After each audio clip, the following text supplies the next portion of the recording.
जय श्री राम। बालकांड के आगे वाले श्लोक की तरफ बढ़ते हैं।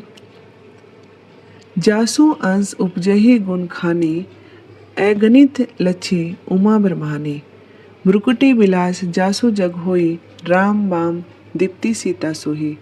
जिनके अंश मात्र से गुणों की खान अगणित लक्ष्मी उमा और ब्रह्माणी त्रिवेदी और शक्तियाँ उत्पन्न होती हैं तथा जिनकी बाहों के इशारों से ही जगत की रचना हो जाती है, वही सीता जी श्री रामचंद्र जी की बाईं ओर विराजमान है। छवि समुद्र हरि रूप विलोकी, एकटक रहे नैन पट रोकी। चितवई सादर रूप अनूपा, तृप्ति न मन है मनु शत्रुपा।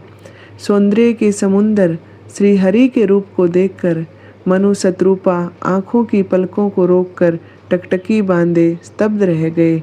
उस अनुपम रूप को वे श्रद्धापूर्वक देख रहे थे और देखते देखते अगाते ही न थे। हरस विबस तन दशा भुलानी, परे दंड इव गही पद पानी।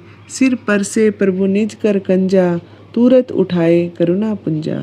आनंद के विशेष वश में होने के कारण उन्हें अपनी देह की शुद्धि भूल गई। वे हाथों से भगवान के चरण पकड़कर दंड की तरह सीधे भूमि पर गिर पड़े।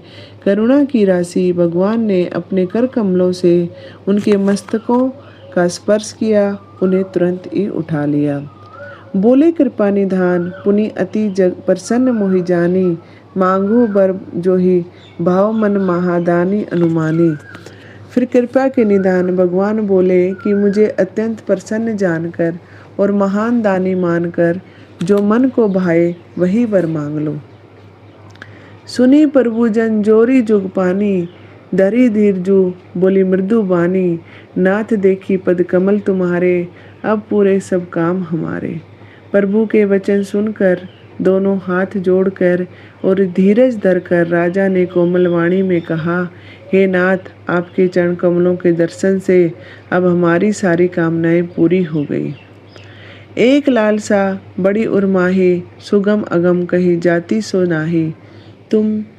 तुम्हें देत अति सुगम गोसाई, अगम आग मोहिनीज कृपनाई।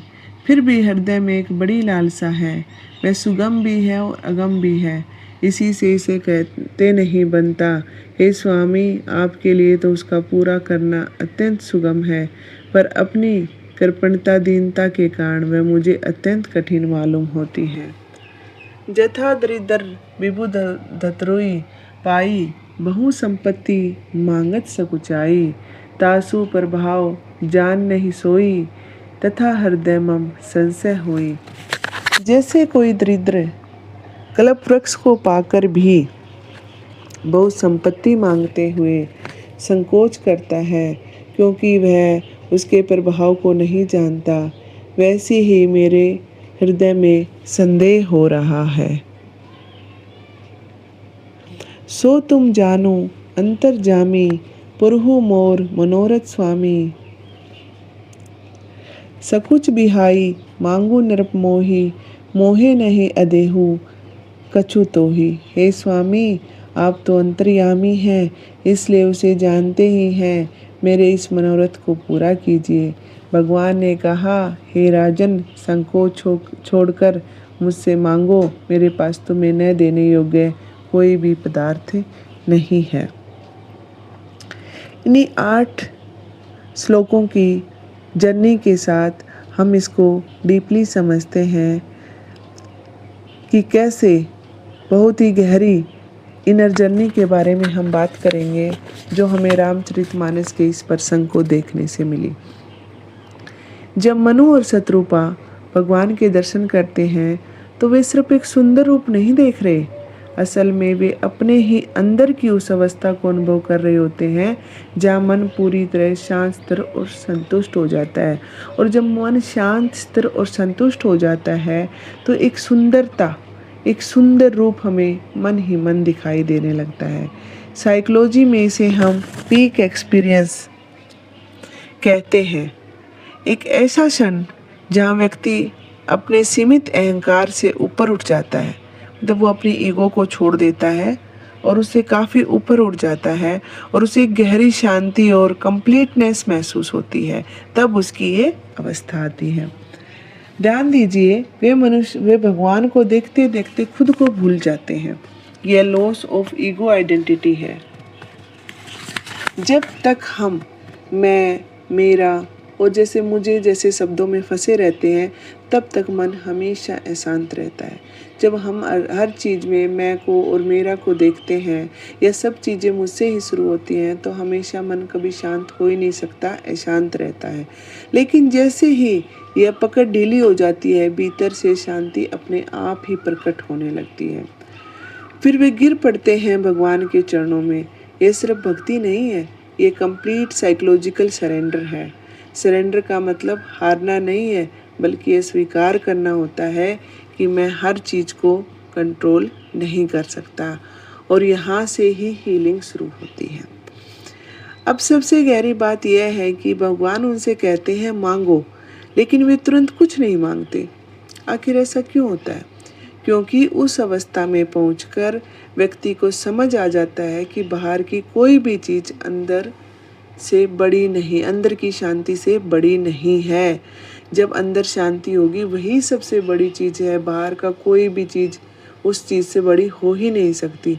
फिर भी वे कहते हैं एक इच्छा अभी बाकी है। यह हमें एक सबल ट्रुथ सिखाता है कि जब तक हम इंसान हैं, डिजायर पूरी तरह ख़त्म नहीं होती, लेकिन वे रिफाइंड हो जाती है। अब वे भौतिक चीज़ें नहीं हैं, बल्कि डिवाइन कनेक्शन चाहते हैं। वे खुद को एक भिखारी से तुलना करते हैं कि जो कल्प वृक्ष के सामने खड़ा है ना, फिर भी मांगने में हिचकिचाता है। तो यही हमारी डेली लाइफ है कि सबसे बड़ी साइकोलॉजिकल रियलिटी है कि हमारे पास पोटेंशियल है, अपॉर्चुनिटीज़ हैं, लेकिन अंदर बैठा सेल्फ डाउट हमें रोक देता है। और अंत में वे विनम्र होकर अपनी इच्छा रखते हैं। यही एक मैच्योरिटी है। ना तो ईगो है, ना ही फियर है, बस क्लैरिटी और सरेंडर है। तो इस पूरी जर्नी का डीप साइकोलॉजिकल मैसेज क्या है? वो ये है कि ईगो छोड़ो तो इनर पीस मिलेगा। अगर हम अपनी ईगो को छोड़ देते हैं तो मन की शांति, अंदर से हम अपने आप ही शांत हो जाते हैं। कंट्रोल छोड़ो तो एंजाइटी कम होगी। मैं, मेरा, मेरी चीज़ें, मेरे साथ ये होना चाहिए, मेरे साथ ये हो गया, सब कुछ मेरे ही कंट्रोल में होना चाहिए, मेरे ही अकॉर्डिंग सब चलना चाहिए। जब तक हम इस चीज़ को नहीं छोड़ेंगे, तब तक हमारी एंजाइटी ऐसे ही रहेगी। जब हम कंट्रोल छोड़ेंगे तो एंजाइटी अपने आप ही ख़त्म हो जाएगी।